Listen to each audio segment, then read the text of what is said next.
Welcome back to Anything is Possible. I am Tamara and I live at Lake Chapala in Jalisco, Mexico. This time I wanted to talk a little bit about Mazamitla.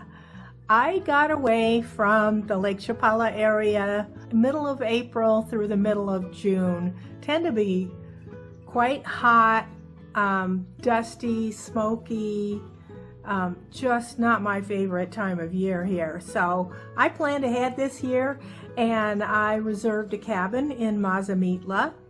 And after 5 weeks there, I decided that I wanted to relocate to Tapalpa, another mountain town, only about 2-hour drive from here.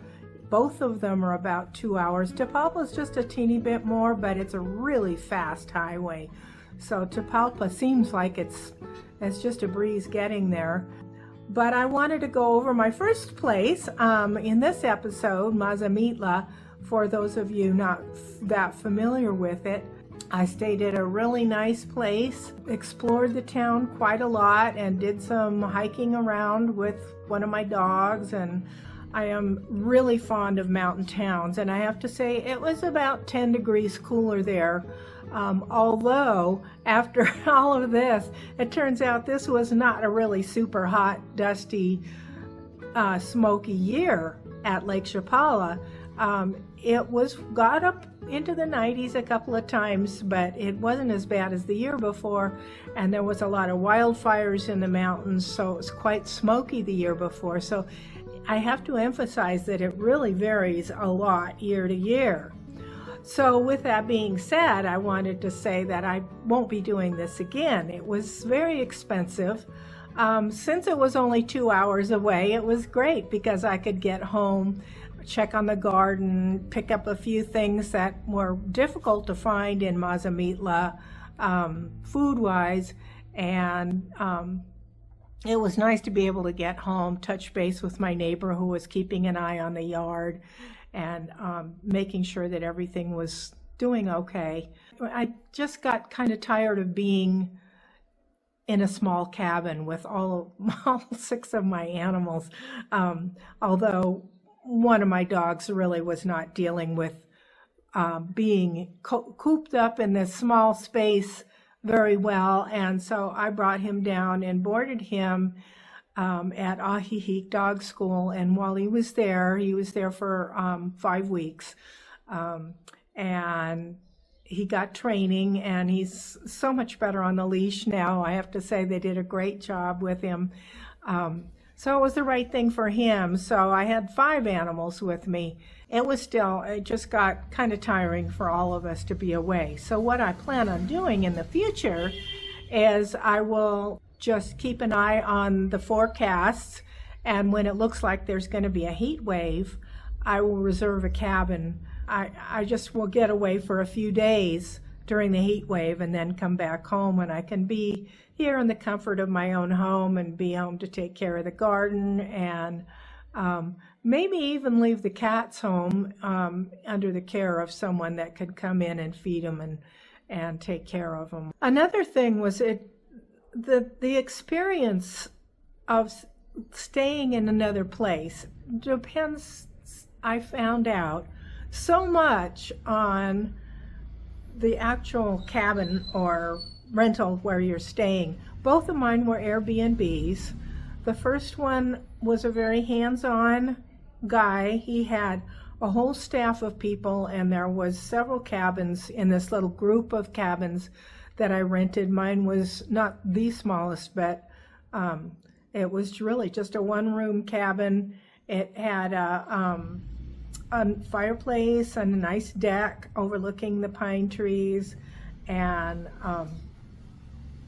a bathroom and shower, and actually even had like a steam room, I think. I never used it. That was the kitties' abode. So I kind of let them have a safe place to be away from the dogs.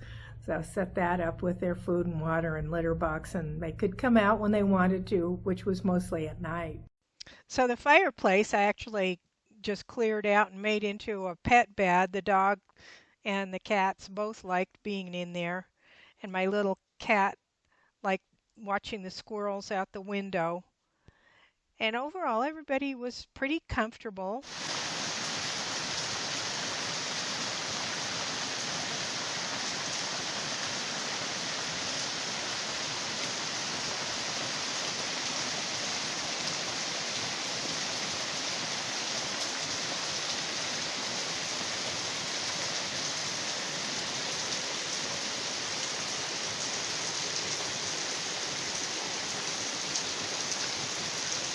The town of Mazamitla I was not real enchanted with. I'm sure it's a wonderful place to go for a meal if you drive up for a day or go drive up for a couple of nights. And, I love the place where I was staying. I spent a lot of time out on the deck. The town itself, there really weren't any artisan shops. I didn't eat out much because I just don't when I'm single, and eating out alone just isn't much of a thrill for me. None of my friends ever came up to visit me there, even though it was pretty close. And so, it was like I enjoyed the stay because the cabin was so wonderful to be at. And I was able to get down and get the groceries that I needed, although it was pretty limiting trying to find what I needed in Mazamitla. But then I moved to Tapalpa for another 3 weeks at the end of my stay. And that was the opposite. I really liked Tapalpa. I loved the town. It had a great feel. It wasn't super touristy. I mean, there were things for tourists, but there was also, it was like a real town where people reside there, and there's things that most people would need if they lived there. You have to look at it in terms of the place where you're staying and the town that you're visiting, and how much time do you want to spend in the town versus spending time at home. And I like getting out and exploring, and I like going into little shops that have nice things to buy. And I had brought money to buy, but Mazamitla, really, I don't think I bought anything there. I mean, they just had trinkets. So I'll walk you through a couple of the shops and you can see. But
I tried to look at it also from the standpoint if someone wanted to move there and live in Mazamitla, what would it be like?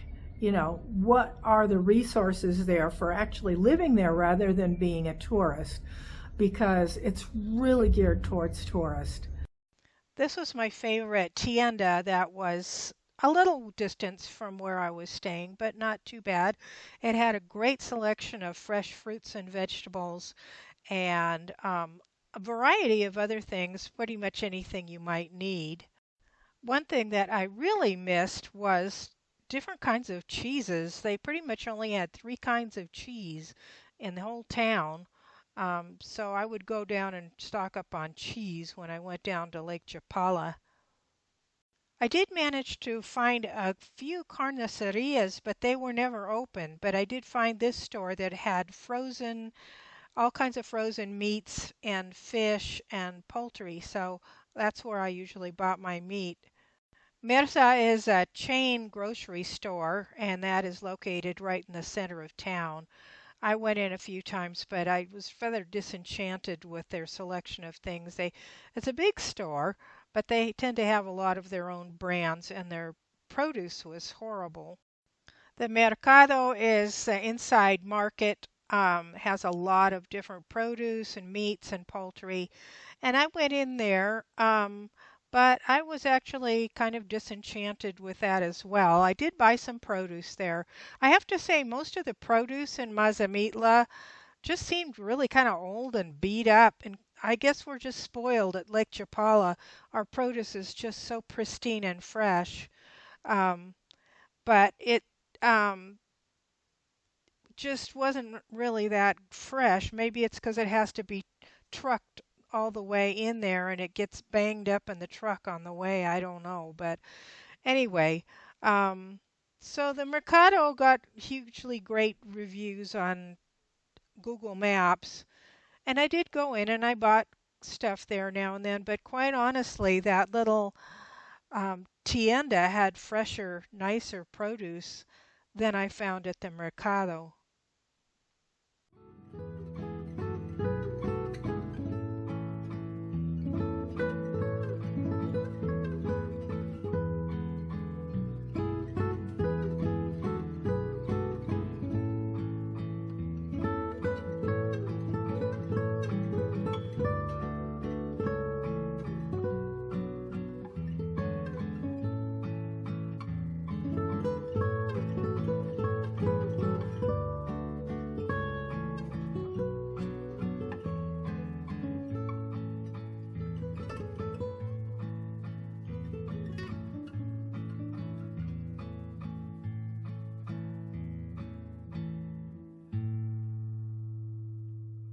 Un, dos, tres, cuatro.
found one really useful store right in the middle of town that sold all kinds of really useful things. I got a cutting board, really nice cutting board there, bamboo, and crockery and cookware and um, utensils for cooking and barbecue tools, that sort of thing. So I went there and bought quite a few things actually. Not surprisingly, I guess there are a couple of really good hardware stores. There is so much building going on in that area. Lots and lots of vacation rentals and cabins being built. So the hardware stores were just really quite well equipped for anything that you might need. So I would be quite happy about that. Living there, being able to find pretty much anything you need, including woodworking stuff, which is hard to find at Lake Chapala because wood is not a common material used there, but it is in Mazamitla. And also there's a really nice lighting store with actually pretty modern looking stuff.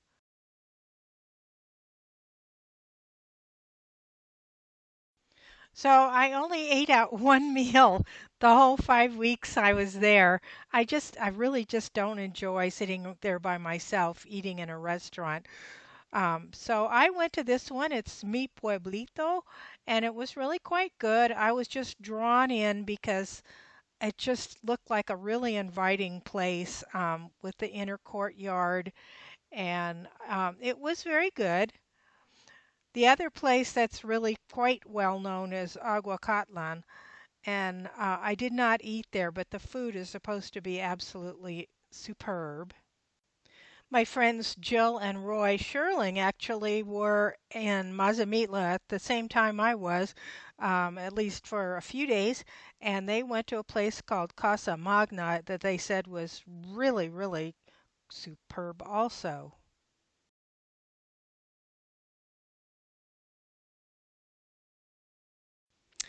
There are a number of more exciting things to do than I partook in.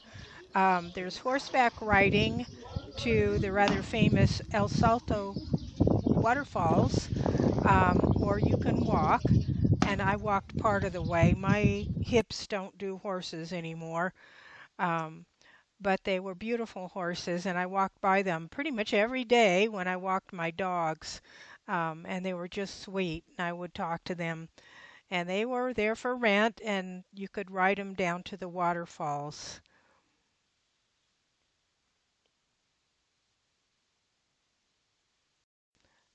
There were quattromotos available for rent all over the place. I'm not sure where people ride them, but a lot of them were just people riding them around town. I did not do that either. There is a zip line apparently that you can take, which also I did not do. Not that much fun doing it all by yourself. And there's a bus tour that you can take around town, and I guess to various different points of interest. It would all be in Spanish. I really wanted to go to El Salto, the falls that just sounded beautiful.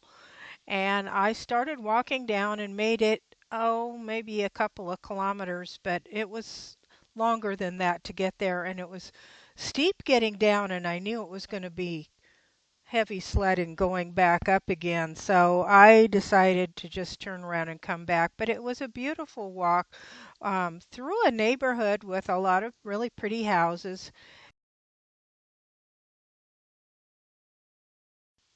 Having lived in California and the Pacific Northwest, I am really keen to avoid wildfires. Having lived through a lot of smoky times and scary times, and I was aware that this forested area in this very dry season in the spring, with a pretty severe water shortage, fires were just really a factor. And I was walking my dog one night and saw all this smoke, and it was not too far away. It was obviously a fire. And I contacted the owner of the cabins, and he assured me that it was not nearby. And sure enough, they got right on it and put it out pretty quickly. But that is one thing in this area, as it really is quite a danger there. There were a number of things that I'd scoped out that I really wanted to do while I was there, and I just kept hitting dead ends. One of them was this cajeta factory, which cajeta is a kind of product they make. It's cooking down milk and making it into like a caramel sauce, and then they make it into all kinds of different treats with nuts and this and that. And I went to this cajeta factory 3 times and it never seemed to be open. Another dead end was this chocolate place that would have had artisanal chocolates, and it was never open. I drive by it probably at least a dozen times, and it was never open, so it might be closed for good. Really near the cabin was a municipal park that had really nice trails and some picnic areas and stuff that looked very inviting, and I wanted to go over there, and I drove over, and it was at a entrance was a dead end street with a bunch of parked cars, looked like from residences nearby. There was absolutely no place to park, no parking lot, and I just absolutely couldn't find a place to get into the place and park. I thought do a little show of some of the beautiful things around the town and in the forest, and some of the beautiful plants, and it really was a lovely area. You just have to focus on the beautiful things and not think too much about the things that didn't work out, or the knick-knack shops and that sort of thing.